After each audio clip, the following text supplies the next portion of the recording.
Boa noite, meu povo. Graça e paz da parte do nosso Senhor Jesus Cristo. Amém? É um grande prazer, um privilégio, uma alegria estar aqui podendo compartilhar esse último estudo desse precioso livrinho, cujo título é Presbíteros, pastoreando o povo de Deus com Jesus. Meus irmãos, se vocês estiveram presentes aqui nas últimas 9 quartas-feiras, então você vai se lembrar que nós começamos a estudar este livrinho aqui e nós passeamos por 8 preciosas lições. E essas lições nos trouxeram para este último ponto, o último capítulo, que é precioso, cujo título é Interceda pelo Rebanho. Meus irmãos, eu confesso que a leitura desse livrinho aqui me desafiou nesse ministério de presbítero, porque eu pude ver aqui uma opção de erros meus e as coisas que a gente precisa melhorar, precisa aperfeiçoar.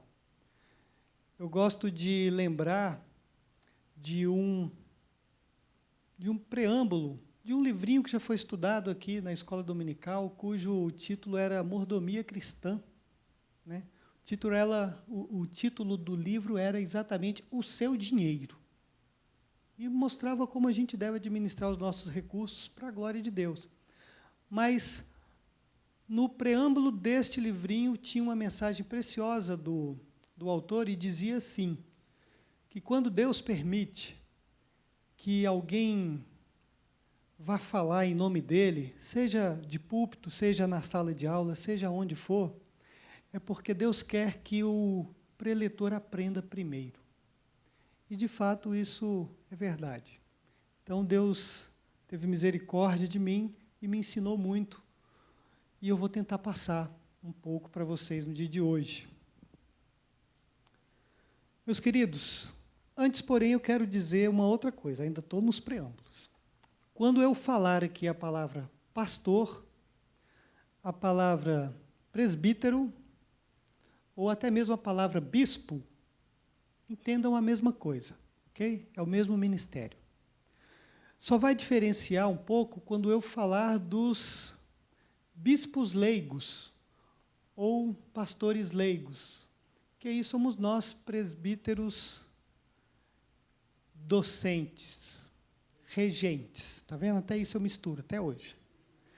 E aí, quando eu falar, então, de pastores de tempo integral, estarei falando dos nossos pastores de tempo integral. Ok? Queridos, por favor, vamos abrir as nossas Bíblias no Evangelho segundo a narrativa de Lucas. Nós vamos ler 2 breves versículos no capítulo 5. Vamos ler os versículos 15 e 16.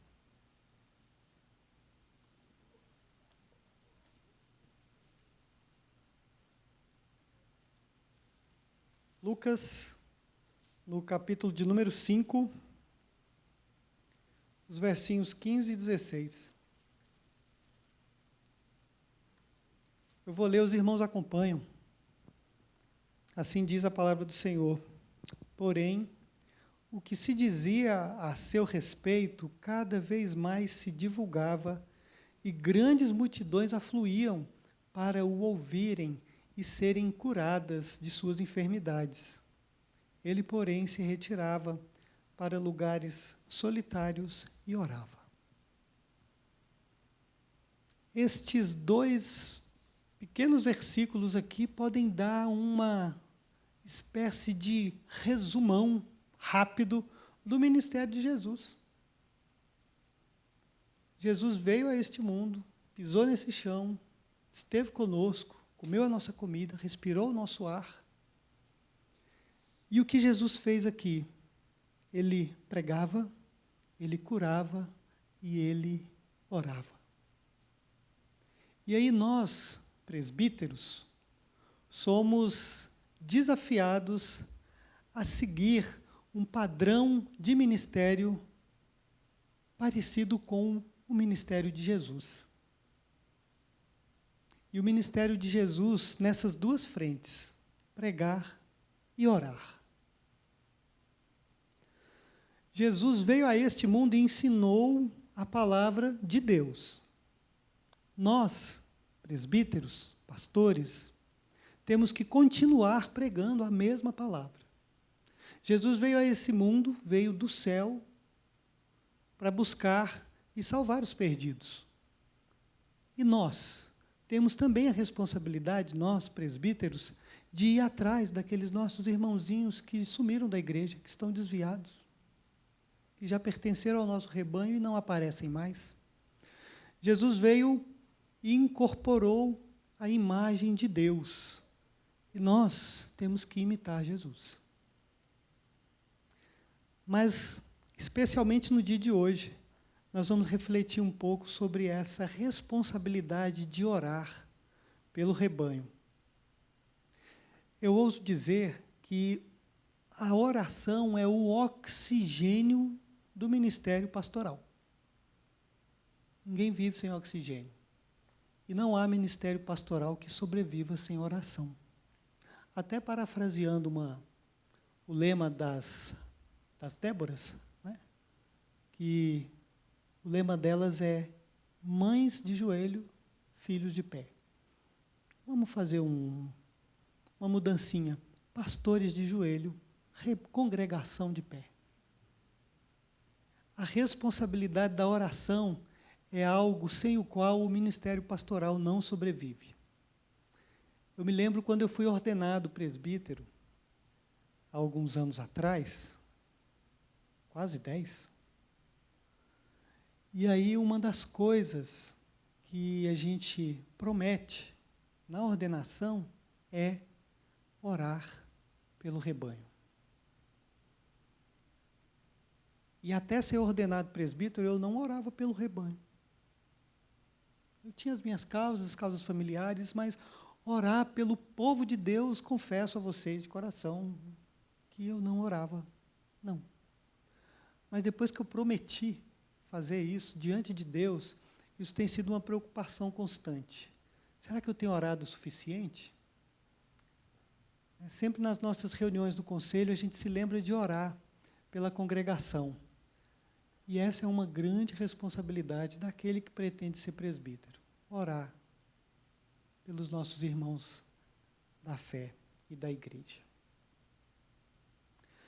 Queridos, a função pastoral de ensinar, de confrontar, de buscar os perdidos, de guiar pessoas, pastores fazem tudo isso.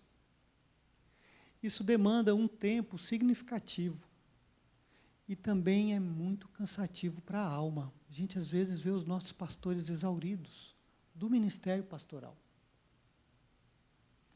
Porque não importa o quanto você trabalhe nessas funções, sempre tem mais trabalho para fazer. É infinito, ininterrupto, sempre tem mais para fazer.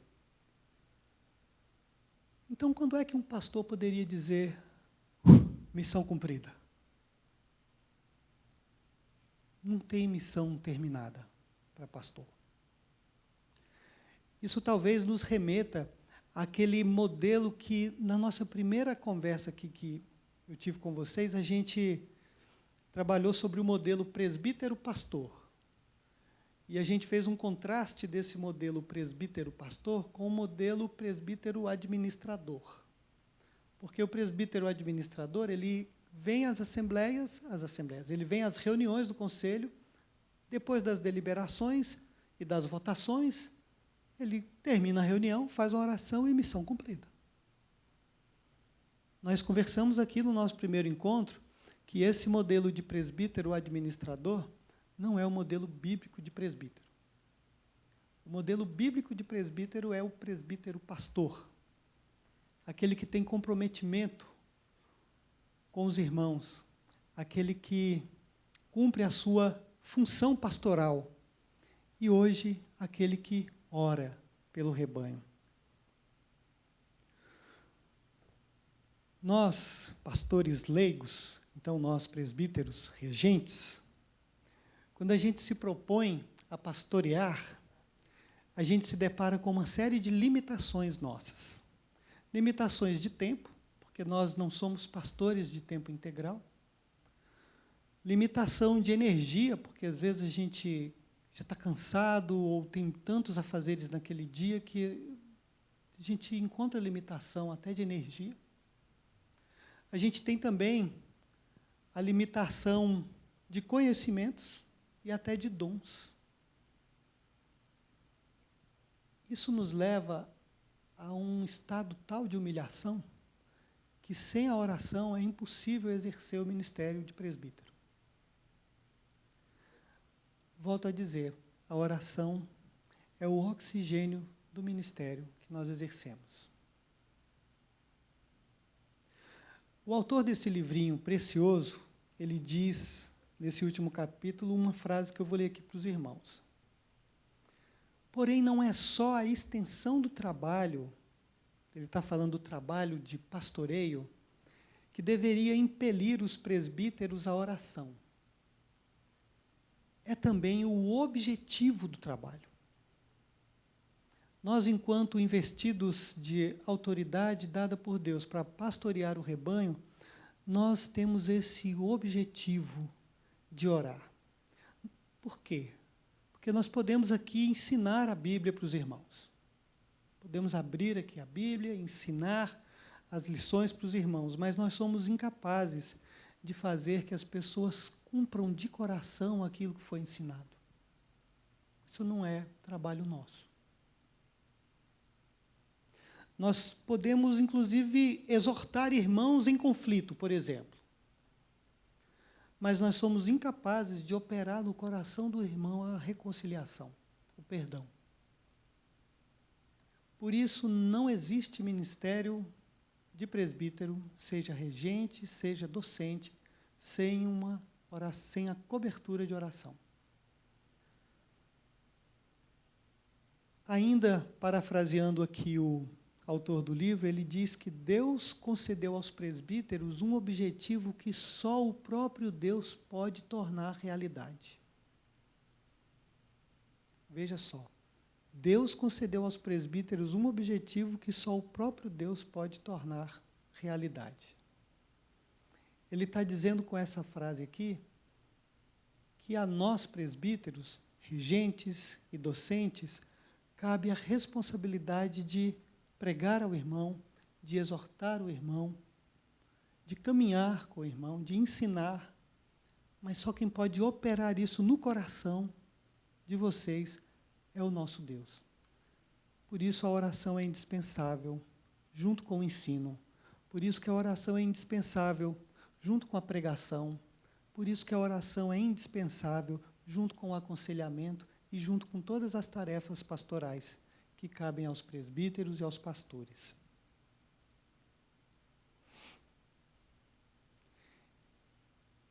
Todas as responsabilidades que nós, presbíteros, temos sobre os ombros, nos traz também Eu vou fazer aqui uma analogia que eu escutei de um irmãozinho da primeira igreja que eu frequentei. Ele também chamava irmão Hernandes. E muito querido. E ele me dizia, em forma de alegoria, o seguinte, falou, Expedito, lá no inferno existe uma foto 3x4 de todo mundo. Só que quando você assume alguma responsabilidade ministerial, essa foto 3x4 se torna um outdoor. Ele queria dizer com isso que quando alguém assume alguma responsabilidade no reino de Deus, você meio que passa a ser alvo preferencial das investidas do inimigo. E, especialmente, nós estamos falando aqui dos presbíteros, nós, presbíteros, temos que vigiar muito e orar demais, porque a nossa queda pode levar muitas pessoas conosco. Por isso que quando vocês forem orar nas suas casas, lembrem-se de orar pela liderança da igreja. A liderança da igreja precisa da oração, tanto quanto vocês precisam da oração da liderança da igreja. É um cobrindo de oração o outro irmão. para que nós não caiamos. Porque quanto mais responsabilidade ministerial nós temos sobre os ombros, mais nós viramos alvos preferenciais do inimigo. Porque a nossa queda não vai derrubar só um, vai derrubar uma porção. Se lembrem de orar por nós, querido povo de Deus.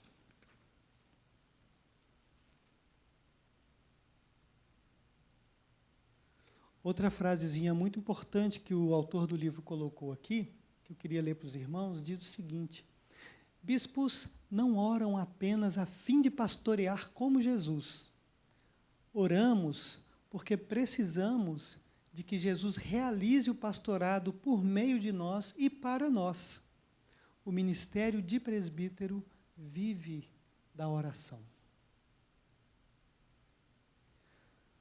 Mas então ele sugere, já no finalzinho desse capítulo, a respeito de oração, como deve ser a vida prática de oração. Porque quando pensamos em oração, especialmente nós que temos atribuições e coisas para fazer o dia inteiro, alguns podem olhar para a oração como, puxa, onde é que eu vou encaixar o meu tempo de orar? Alguns podem até olhar para a oração como perda de tempo. E o autor do livro coloca isso. Fala, alguns olham para a oração como uma perda de tempo. Então, por isso, orações rápidas, orações ali rapidinhas para poder sair logo e cumprir com as suas outras responsabilidades. Mas ele faz uma analogia muito interessante aqui, que eu queria colocar para os irmãos. Ele diz assim: tente não pensar na oração como uma atividade extra e imposta a quem já se encontra com a agenda lotada. E aí ele diz, em vez disso, pense na oração como o sistema operacional, a partir do qual funcionam todos os aplicativos do presbítero. Vamos pensar na oração, então, como um sistema operacional a partir do qual todos os aplicativos do crente funcionam. Se a gente olhar para a oração assim, você não vai conseguir dar um passo para fora de casa antes de orar. Então, oração não é perda de tempo, oração não é algo que você deve tentar encaixar na sua agenda, se der. Oração tem que ser olhada como o sistema operacional a partir do qual todas as suas outras funções funcionam. Amém? Uma outra coisinha aqui que esse pequeno e precioso livro nos ensina. Então, para não perder as oportunidades da oração. E aí ele diz 4 situações em que nós poderíamos utilizar a oração para ter uma vida de oração mais ativa do que a que a gente tem hoje. Ele cita 4 lugares, assim, 4 possibilidades de oração. Primeira, oração em público. Tente usar qualquer momento de exercício, de liderança que você tiver, para encaixar ali uma oração. Lá no meu trabalho, por exemplo, a gente tem uma reunião de oração no final do expediente. E aí reúne ali, lá no meu trabalho nós somos 3 crentes só, um lugar de mais ou menos umas 25 pessoas. E aí tem também os irmãozinhos que estão ali se achegando, querendo aprender um pouco mais. Então, a nossa reunião de oração tem ali umas 7 pessoas na média. E aí, nessas oportunidades, a gente tem que aproveitar para orar. Nós que somos crentes, quando tivermos essa oportunidade, encaixa ali uma oração, meu irmão. Ora você, não, só tem uma oração, não, então vamos ter 2, deixa o irmãozinho que está liderando o círculo de oração orar e você ora também. Para que isso? Porque a gente não deve perder a oportunidade de orar. É por isso. Então, oração em público, mas tem também a oração dos presbíteros. Faça a oração parte do pacote da reunião de presbíteros. Está escrito no livro e a gente já faz, glória a Deus. Não existe, meu amado irmão, minha amada irmã, nenhuma reunião do Conselho da Igreja Presbiteriana do Guará 2, seja para discutir a fechadura da porta, ou seja, para discutir o assunto mais relevante que seja, não existe reunião que a gente comece sem uma oração e sem um devocional. Glória a Deus. E essa mesma reunião também não termina sem oração. Então, oração em público, oração dos presbíteros nas nossas reuniões de conselho, oração pessoal. Oração pessoal é aquela que a gente ora com um membro da igreja, sim, um presbítero e um membro. O membro está com alguma dificuldade, está com alguma aflição, está com alguma enfermidade. Aí é aquela oração que você senta com alguém e ora com ele. Essa é a oração pessoal. Esse é um momento que a gente tem, inclusive, de aproximar do irmão, de buscar entender a aflição que ele está passando. Sabe quando você pergunta, oi, tudo bem? A pessoa, se ela não falar tudo bem na hora, é porque ela está querendo conversar, pode chegar.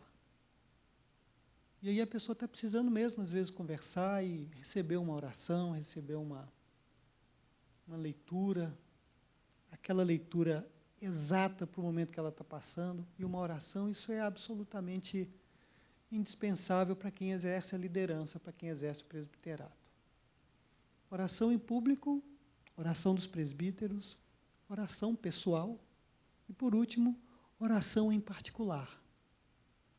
É aquela que você reserva um tempo você com Deus. Aquela que você pode ter um lugar reservado ou não. Eu costumo orar indo para o trabalho. Desligo o rádio, e aí são 15 minutos, tanto na ida quanto na volta, para acertar uns pontos ali com Deus que a gente está precisando acertar. Tem esse momento de oração, tem gente que tem um cômodo em casa dedicado para oração, outros oram antes de dormir, outros oram na hora que acorda, outros oram o tempo inteiro, em todas as oportunidades possíveis.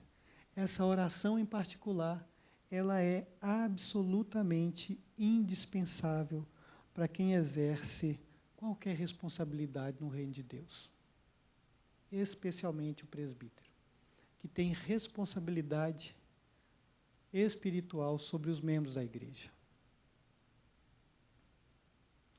Se não tiver intimidade na caminhada com o Senhor, você desviará do caminho e talvez leve ovelhas junto. É assim que o autor termina esse ponto a respeito da intercessão, a respeito da oração. E para a alegria de seu Elzio, lá no finalzinho, está aqui, eu vou mostrar para o senhor, ele fala para orar nas reuniões de oração. Está aqui. Participe da reunião de oração. Isso aqui foi meio que um tapa para mim, sim. Porque aqui tem reunião de oração segunda-feira de noite, e faz tempo que eu não venho, muito tempo. Nas orações de manhã, é bem na hora que eu levo os meninos para a escola, e aí eu só venho na época que eles estão de férias. Então eu tenho perdido alguns preciosos momentos de estar com os irmãos em reuniões específicas de oração. Meu irmão, se você puder, não perca. Não perca. Eu vou tentar não perder mais tantas. Porque eu percebi que talvez a maior das responsabilidades que o presbítero tem é a de orar mesmo. E orar com esse viés que a gente conversou aqui hoje. Ter a oração como o sistema operacional em cima do qual você vai rodar todas as suas outras atividades.